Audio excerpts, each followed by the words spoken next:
আসসালামু আলাইকুম, আদাব। আমি মোহাম্মদ আলী, সহকারী শিক্ষক, পূর্ব সন্দ্বীপ ইসলামিয়া দাখিল মাদ্রাসা, সন্দ্বীপ, চট্টগ্রাম।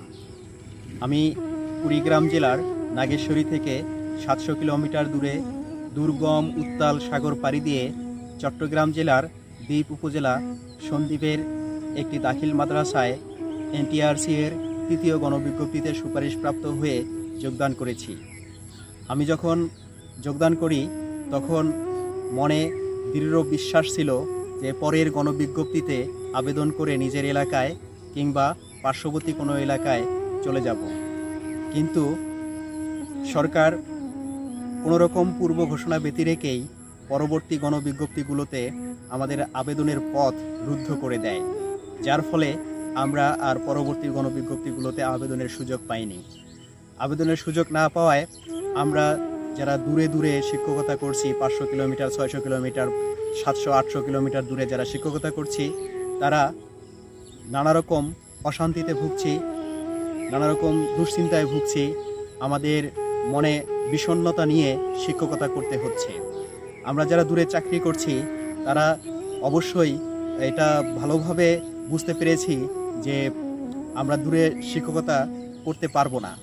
কেননা দূর থেকে যারা শিক্ষকতা করতে এসেছি তাদের সাথে নানা রকম অসামঞ্জস্যপূর্ণ আচরণ করেন স্থানীয় শিক্ষকরা, স্থানীয় পর্যায়ের লোকেরা, যার ফলে আমরা নিদারুণ কষ্টে দিনাতিপাত করছি। এখানে আমাদের কষ্টগুলো শুধু আমরাই বুঝবো যারা দূরে শিক্ষকতা করছি, অন্য কেউ বুঝবে না। যার ফলে আমাদের বদলিটা অত্যন্ত জরুরি হয়ে পড়েছে। বদলি কেন প্রয়োজন এটা সবাই ইতোমধ্যেই বুঝতে পেরেছে যে কেন প্রয়োজন।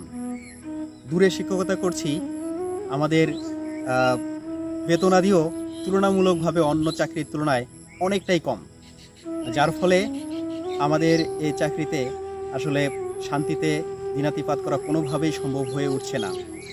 আপনারা নিশ্চয়ই জানেন বাংলাদেশের এমপিওভুক্ত শিক্ষা প্রতিষ্ঠানের মাধ্যমিক স্তরের একজন সহকারী শিক্ষকের বেতন সর্বসাকুল্যে 12,750 টাকা, বর্তমানে সরকারের 1,000 টাকা পুনর্দনা সহ সর্বসাকুল্যে 13,750 টাকা। এই 13,750 টাকা দিয়ে দূরের প্রতিষ্ঠানের শিক্ষকতা যারা করছেন তারা কখনোই সুখে শান্তিতে দিনাতিপাত করতে পারবে না। যাই হোক, দূরে যারা শিক্ষকতা করছে তাদের তো নানাভাবে বঞ্চনার শিকার হতে হচ্ছে, লাঞ্ছনার শিকার হতে হচ্ছে, তারপরে মানসিক অশান্তি তো আছেই। নিজেদের আত্মীয় স্বজন কেউ যদি মারা যায় সঠিক সময়ে উপস্থিত হতে পারছেন না, যার ফলে আমরা দীর্ঘদিন ধরেই বদলির একটা দাবি জানিয়ে আসছিলাম সরকারের কাছে। ইতিমধ্যে সরকার আমাদের সে দাবিটি আমলে নিয়ে বেশ কয়েকটি কর্মশালাও করেছে। সেই কর্মশালাগুলোর আমরা যেটুকু জানতে পেরেছিলাম যে সারমর্ম এটা ছিল যে আমাদের বদলিটা হবে এবং সে বদলিটার একটা খসড়া নীতিমালাও চূড়ান্ত করেছিল যে নীতিমালার আলোকে আমাদের বদলি বাস্তবায়ন হবে। সর্বশেষ গত 5 মে যে কর্মশালাটি হয়, সেই কর্মশালায় সরকারের ঊর্ধ্বতন শিক্ষা কর্মকর্তাদের ভেটো দেওয়ার কারণে আমাদের সে বদলি কার্যক্রম স্তম্ভিত হয়ে পড়ে, থমকে যায় আমাদের বদলি। যেদিন বদলি কার্যক্রম থমকে গেছে বা সরকারের ঊর্ধ্বতন শিক্ষা কর্মকর্তা যেদিন ভেটো দিয়েছেন যে বদলি বাস্তবায়ন করা যাবে না, সেদিন থেকে আমাদের মতো যারা দূরে শিক্ষকতা করছেন তারা একেবারেই নাস্তানাবুদ হয়ে পড়েছেন, একেবারেই তারা বিষণ্ণতায় ভুগছেন, তারা শ্রেণী পাঠদানে মনোনিবেশ করতে পারছেন না। এমতো অবস্থায় আমাদের বদলিটা অত্যন্ত জরুরি হয়ে পড়েছে। বদলি আমাদেরই দরকার নাকি অন্য কারো দরকার? বদলি যারা দূরে আছে তাদের দরকার, নাকি পাশাপাশি বা 1, 2, 3, 4, 5 কিলোমিটার বা 10 কিলোমিটার দূরের কোনো শিক্ষা প্রতিষ্ঠানে চাকরি করছেন তাদের দরকার?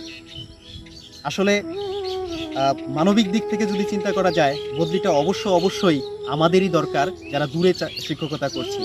আমরা নানাভাবে বৈষম্যর শিকার হচ্ছি, নানাভাবে নিপীড়িত হচ্ছি, নির্যাতিত হচ্ছি বিভিন্ন প্রতিষ্ঠানে যারা দূরে শিক্ষকতা করছি তারা। অতএব বদলিটা আমাদেরই দরকার। আমি ডিবিসি নিউজে দেখলাম একজন শিক্ষা কর্মকর্তা যিনি বলেছেন যে আমরা পারস্পরিক বদলির একটা চিন্তা ভাবনা করছি। আমি সেই কর্মকর্তার উদ্দেশ্যে বলছি যে আপনি কি এটা নিশ্চয়তা দিতে পারবেন যে পারস্পরিক বদলি দিলে যারা দূরে শিক্ষকতা করছে তারা বদলি হয়ে বাড়ির পাশে 10, 20, 30, 100 কিলোমিটার দূরে চলে আসতে পারবেন? যদি না পারেন তাহলে এই পারস্পরিক বদলি দিয়ে আমাদের কি হবে? আমরা পারস্পরিক বদলি চাই না। আমাদের যে কোনো উপায়ে আমাদের নিজ এলাকায় ফিরে যাওয়ার সুযোগ চাই। আসলে আমরা যারা শিক্ষকতা করছি, আমরা এটাকে শুধু পেশা হিসেবে না, এটাকে ব্রত হিসেবেও নিয়েছি। আর শিক্ষকতা কে ব্রত হিসেবে নিয়েছি বলেই আমাদের মান সম্মানটাকে আমরা অনেক ঊর্ধ্বে দেখি। যারা শিক্ষকতা পেশায় আছি তারা রাজপ্রাসাদ চাই না, আমরা ঢাকায় কোনো বাড়ি করতে চাই না 10 তলা। আমরা যারা শিক্ষকতা পেশায় আছি তারা আমরা নিজ এলাকায় থেকে সম্মানের সাথে শিক্ষকতা পেশাটাকে আঁকড়ে ধরে রাখতে চাই এবং এই পেশায় থেকে আমরা যেন ভবিষ্যৎ প্রজন্মকে কিছু দিতে পারি, এটা আমাদের প্রত্যাশা। কিন্তু যদি আমরা দূরে শিক্ষকতা করি তাহলে আমরা সেটা পারবো না, কারণ একজন স্থানীয় শিক্ষক তার শিক্ষার্থীদের মাঝে যে ভাষায়, যে ভঙ্গিমায়, যে নিয়মে তাদেরকে পাঠদান দিতে পারবেন, শ্রেণী কার্যক্রম পরিচালনা করতে পারবেন, তাদের বোঝাতে সক্ষম হবেন, আমরা সেভাবে কখনোই পারবো না। আবার অনেকেই বলে থাকেন, অনেক শিক্ষা কর্মকর্তার মুখ থেকে নাকি এরকমও এসেছে যে যদি বদলি প্রক্রিয়া চালু করা হয় তাহলে দূরের শিক্ষকেরা সবাই শহরে যাওয়ার জন্য হুমড়ি খেয়ে পড়বে। আমি আবারও বলছি, আমরা শহরে যেতে চাই না। শহরে শিক্ষকতা করতে হলে যে পরিমাণ অর্থের প্রয়োজন হয়, শহরে বসবাস করতে হলে যে পরিমাণ আর্থিক যোগানের প্রয়োজন হয়, সেটা আমাদের এই এমপিওভুক্ত শিক্ষা প্রতিষ্ঠানে চাকরি করে অন্ততপক্ষে সম্ভব নয়। তো যেখানে আর্থিক সচ্ছলতাই নাই, সেখানে আমরা কি করে শহরের প্রতিষ্ঠানে যাব? আমরা শহরের প্রতিষ্ঠানে কোনোভাবেই যেতে চাই না। আমরা গ্রামের প্রতিষ্ঠানেই যেতে চাই, আমার বাড়ির পাশের প্রতিষ্ঠানটিতে যেতে চাই। আমি আমার এলাকার মানুষদের সাথে মিলেমিশে থাকতে চাই। আমি আমার এলাকার মানুষদেরকে নিয়ে একসাথে বসবাস করতে চাই, সামনে এগিয়ে যেতে চাই, একটা স্বপ্নের সোনার বাংলা গড়ে তুলতে চাই। আমি আমার এলাকার শিশুদের ভবিষ্যৎ প্রজন্মকে আমি একটা সুন্দর ভবিষ্যৎ এবং সুন্দর বাংলাদেশ দিতে চাই, এটা আমার দৃঢ় প্রত্যয়। আসলে আমরা এই যে শিক্ষকতা করব, যে শহরের প্রতিষ্ঠানে শিক্ষকতা করব, আসলে শহরের শিক্ষা প্রতিষ্ঠানে আমাদের কোনো আগ্রহ নাই শিক্ষা প্রতিষ্ঠানে শিক্ষকতা করার। আমরা গ্রামে চলে যেতে চাই।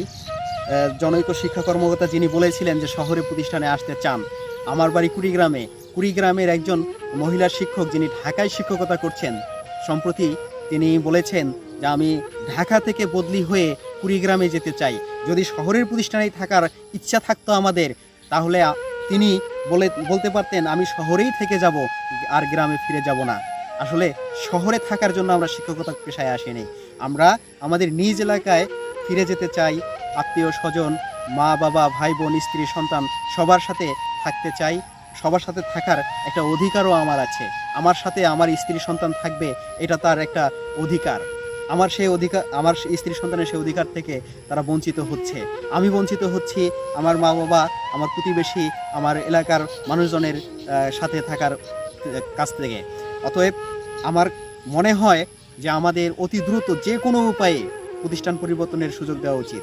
আমি আবারও বলছি, বাংলাদেশের মাননীয় প্রধানমন্ত্রী জননেত্রী শেখ হাসিনা, মাননীয় শিক্ষামন্ত্রী, সরকারের শিক্ষাক্ষেত্রে ঊর্ধ্বতন কর্মকর্তাবৃন্দ সকলের কাছে বিনয়ের সাথে অনুরোধ, আপনারা আমাদের একটা বারের জন্য হলেও নিজ এলাকায় ফিরে যাওয়ার সুযোগ করে দিন।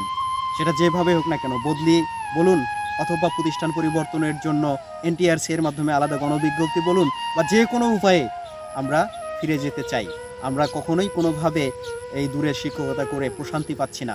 মানসিক প্রশান্তি যদি না থাকে, আমরা শিক্ষকতায় কোনোভাবেই মনোনিবেশ করতে পারবো না। ধন্যবাদ।